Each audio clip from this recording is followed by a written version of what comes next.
would you unwind the IR changes the Albanese government has made, multi-employer bargaining and this right to disconnect? Just let's start with those two.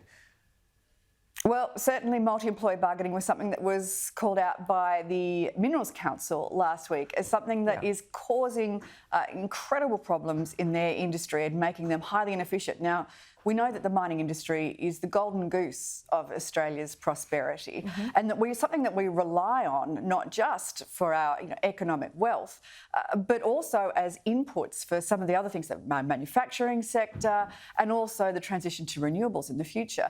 And they're being strangled by this multi-employer bargaining. So that's something, of course, that we would consider having a look at.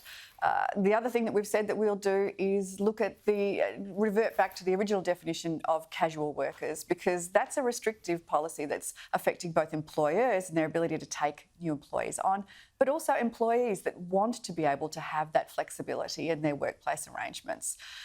And finally, on the right to disconnect, this was a problem that no one had even flagged before the election. It came out of the blue. It seems like it's something that was simply on an ACTU wish list that the Albanese government rolled over and had their tummy tickled on.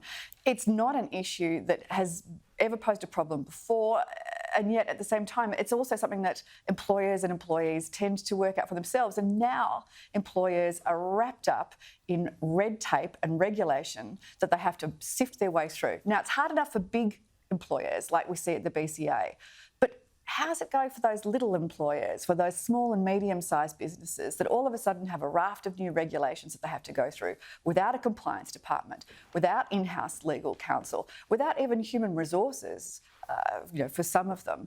So it's entirely unfair and disproportionately a burden on small and family businesses.